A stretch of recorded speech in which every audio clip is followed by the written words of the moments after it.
Hi friends. இவ்வளோ நாள் பார்த்தீங்கன்னா, நீங்கள் நிறைய இவ்வளோ சாப்டர்ஸ்லேயும் நீங்கள் வந்து ஒவ்வொரு மெனுவை பற்றி தெரிஞ்சுக்கிட்டீங்க. பேசிக்கெல்லாம் இப்போ வந்து உங்களுக்கு கொஞ்சம் ஓரளவுக்கு தெரியும்னு நினைக்கிறேன். ஸோ இதை ட்ரை பண்ணுறதுக்கு முன்னாடி நீங்கள் பல தடவை அந்த பேசிக் சாப்டர்ஸை திரும்ப திரும்ப ஒர்க் பண்ணி பாருங்கள். ஸோ வீடியோ பார்த்துக்கிட்டே இருக்கும்போது என்னென்ன டவுட்ஸ் இருக்கோ அதை அப்படியே ஒர்க் பண்ணி பாருங்கள். அப்போ தான் வந்து உங்களுக்கு வந்து இதை வந்து கம்ப்ளீட்டாக நீங்கள் வந்து கற்றுக்க முடியும். அதுக்கப்புறம் உங்களோட ஓன் ஸ்டைலையும் கொஞ்சம் அப்ளை பண்ணி பாருங்கள். ஸோ அடுத்ததாக பார்த்தீங்கன்னா, ஃப்ளெக்ஸ் எப்படி உங்களுக்கு டிசைன் பண்ணுறது. இப்போ ஒரு கஸ்டமர் உங்ககிட்ட வராரு, ஒரு ஃப்ளெக்ஸ் டிசைன் பண்ணுறதுக்கு கேட்குறாரு. ஸோ ஒரு 6x4 எனக்கு வேணும் அப்படின்ட்டு. ஸோ 6x4 கேட்கும்போது நீங்கள் ஒரு விஷயம் இதில் கவனிக்கணும். ஸோ கண்டிப்பாக ஒரு டிஃபால்ட் ஃபோட்டோஷாப் சைஸ் வந்து எப்போவுமே சென்டிமீட்டர், உங்களுக்கு எது தேவையோ நீங்கள் வச்சுக்கலாம். ஆனால் ஃபீட்ஸ், அதாவது 6 அடி × 4 அடி கேட்குறாருன்னா அது வந்து ஃபீட்டில் இருக்குது. ஸோ அதை வந்து நம்ம சென்டிமீட்டர் கன்வெர்ட் பண்ணி எது வேணாலும் போடலாம். இருந்தாலும் ஸோ மேக்ஸ் நான் உங்களுக்கு சொல்லித்தரது என்னென்னா, நீங்கள் வந்து இன்ச்சஸ்லேயே போட்டுருங்க. ஸோ 6னா ஒரு 6 இன்ச்சு, 4னா ஒரு 4 இன்ச்சு போட்டுட்டு, அதாவது ஃபீட்டை வந்து நீங்கள் இன்ச்சஸில் போட்டுருங்க. ஆனால் வந்து இந்த ரெசல்யூஷன் நீங்கள் ரொம்ப கவனிக்க வேண்டிய விஷயம் என்னென்னா, இந்த ரெசல்யூஷன் இருக்குல்ல, இந்த ரெசல்யூஷன் வந்து கண்டிப்பாக 600 dpi இருக்கணும். அதுக்கப்புறம் ஆர்ஜிபி கலர் மோடு எடுத்துகிட்டு சிஎம்ஒய்கே கலர் மோடில் தான் ஒர்க் பண்ணணும். ஏன் அப்படின்னா, கடைசியாக நீங்கள் ஆர்ஜிபியில் ஒர்க் பண்ணியிருந்தீங்கன்னா அது சிஎம்ஒய்கேவாக கன்வெர்ட் ஆகும்போது கலர் நிறைய லாஸ் ஆயிரும். அதனால் இந்த மாதிரி கொடுத்துட்டு பிக்சல்ஸ் பர் சென்டிமீட்டர்னு இருக்குது, அதை எடுத்துகிட்டு பிக்சல்ஸ் பர் இன்ச்சு ஆக்கிக்கிறீங்க. ஸோ ஓகே, கரெக்டாக இருக்குது. இப்போ ஓகே கொடுத்துறீங்க. ஸோ ஃபஸ்ட்டு பார்த்தீங்கன்னா, ஸோ உங்களுக்கு எந்த இமேஜ் தேவை. ஸோ இப்போ ஒரு வெட்டிங் ஃப்ளெக்ஸு அந்த மாதிரி இருந்துச்சுன்னா, ஸோ அவங்களோட நான் பென் டூல்ஸில் சொல்லி தந்த மாதிரி ஃபேஸை எடுத்து நல்லா கட் பண்ணிவிட்டு, ஸோ இந்த இடத்துல நீங்கள் ப்ரொடியூஸ் பண்ணி வைக்கலாம். இப்போ நான் ஒரு ஷாப்புக்கு ஃப்ளெக்ஸ் டிசைன் பண்ணுறது எப்படின்னு சும்மா சிம்பிளாக சொல்லித்தரேன். ஸோ அதுக்கப்புறம் உங்களோட கற்பனைகளை ஏற்ற மாதிரி நீங்கள் வந்து டெவலப் பண்ணிக்கலாம். ஸோ எடிட்டில் போய் ஃபில் ஆப்ஷன்ஸில் இதை ஃபில் பண்ணிக்கிறேன். ஏதாச்சும் ஒரு பேட்டர்ன் ஏதாச்சும் சூஸ் பண்ணிவிட்டு ஓகே கொடுக்குறேன். ஸோ இந்த பேட்டர்ன்ஸே இல்லைனா ஒரு இமேஜே எடுத்து பேக்ரவுண்டாக வச்சுக்கலாம். ஒரு பேக்ரவுண்ட் இமேஜை சூஸ் பண்ணிக்கிறீங்க. எடுத்து ஓகே, இந்த பேக்ரவுண்டு எனக்கு ஓகே. ஸோ இப்போ இதை டபுள் கிளிக் பண்ணிவிட்டு இதை அப்படியே ட்ராக் கொடுத்து நம்ம லேயரை கொண்டு வந்துடுறீங்க. இப்போ வந்து ஒரு விஷயம் கவனிக்க வேண்டியது என்னென்னா, எப்போவுமே இழுக்கும்போது இப்படி இழுத்திங்கன்னா, சும்மா ட்ராக் பண்ணிங்கன்னா அது வந்து கான்ஸ்டன்ட் ப்ரொபோர்ஷன்ஸ் இருக்காது. இதுவே ஷிஃப்ட்டை ப்ரெஸ் பண்ணிக்கிட்டே இழுத்திங்கன்னா ஒரு கரெக்ட் ப்ரொபோர்ஷனில் இருக்கும். சரி, என்ட்ரு கொடுத்துக்கிறீங்க. ஸோ இப்போ வந்து டெக்ஸ்ட் டூலில் லான்ச் பண்ணிக்கிறீங்க. ஸோ எதுக்கு பண்ணுறீங்க. ஸோ நான் ஒரு வுட் ஒர்க்ஸுக்கு ஏதாச்சும் ஒரு பண்ணுறேன்னா, ஸோ எக்ஸாம்பிள் ஏதாச்சும் ஒரு நேம் கொடுங்க.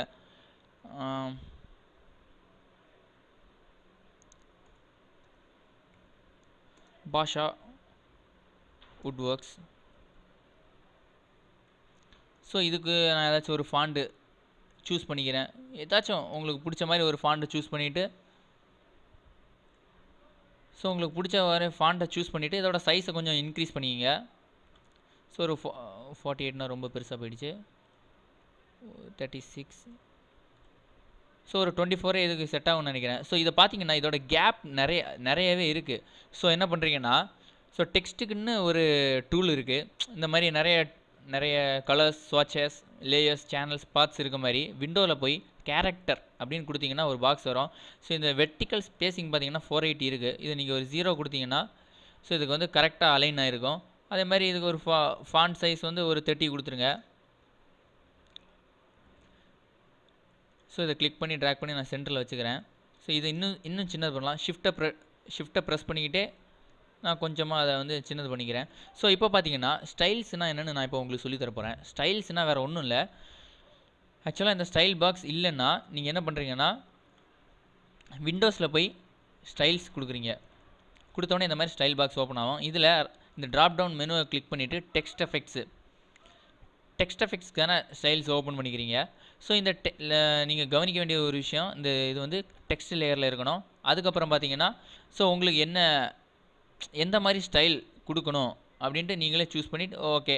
ஸோ இந்த மாதிரி ஒரு நல்ல ஸ்டைல் கொடுத்துட்டு, சரி ஓகே இது எனக்கு ஓகேன்னு நினைக்கிறேன். ஸோ இந்த மாதிரி ஒரு ஸ்டைல் கொடுத்துக்கிறேன். அப்புறம் அந்த கடையை பற்றி ஏதாச்சும் ஒரு ஃபோட்டோகிராஃபி அந்த மாதிரி ஏதாச்சும் நீங்கள் ஒன்று இம்போர்ட் பண்ணிக்கலாம். ஸோ இந்த மாதிரி ஏதாச்சும் ஒன்று விண்மில் ஓகே. சும்மா நானாக வந்து ஒரு இமேஜை இம்போர்ட் பண்ணிக்கிறேன், வச்சுறேன்.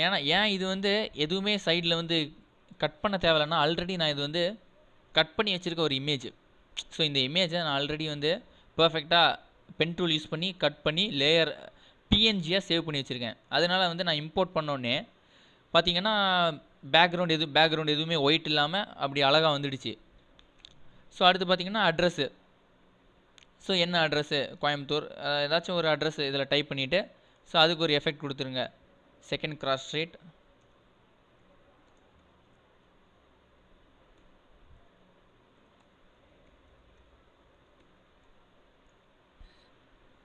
ஸோ இது பார்த்தீங்கன்னா கொஞ்சம் ஃபாண்ட் சைஸ் கம்மி பண்ணிக்கோங்க. கம்மி பண்ணிவிட்டு இது பார்த்தீங்கன்னா வெர்டிக்கல் அலைன்மெண்ட் கொஞ்சம் கம்மியாக இருக்குது. ஸோ நீங்கள் வந்து மறுபடியும் அந்த கேரக்டர் பாக்ஸை யூஸ் பண்ணி கொஞ்சம் ஹைட்டு கொஞ்சம் கொடுக்குறீங்க.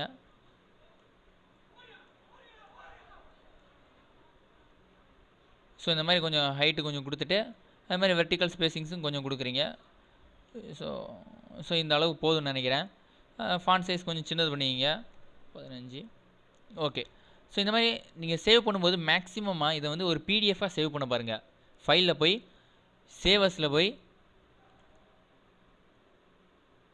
ஸோ ஃபோட்டோஷாப் பிடிஎஃப் ஃபார்மேட்டு நீங்கள் இதில் வந்து சேவ் பண்ணிங்கன்னா பிடிஎஃபாக நீங்கள் சேவ் பண்ணிக்கலாம். ஸோ அதே மாதிரி ஏதாச்சும் நேம் கொடுத்துட்டு எந்த ஃபோல்டரில் உங்களுக்கு சேவ் பண்ணணுமோ நீங்கள் அதை சேவ் பண்ணி எக்ஸ்போர்ட் டு அதாவது ஃபோட்டோஷாப் ஃபார்மேட். அதாவது நீங்கள் ஃபர்தராக ஒர்க் பண்ணுவீங்கன்னா நீங்கள் ஃபோட்டோஷாப் ஃபார்மேட்லேயே ஒர்க் பண்ணலாம். ஸோ இல்லை அப்படின்னா நீங்கள் வந்து இதை உங்களுக்கு பிரிண்டிங்க்கு எக்ஸ்போர்ட் பண்ணுறீங்கன்னா நீங்கள் வந்து ஒரு பிடிஎஃபாக இதை சேவ் பண்ணிடலாம்.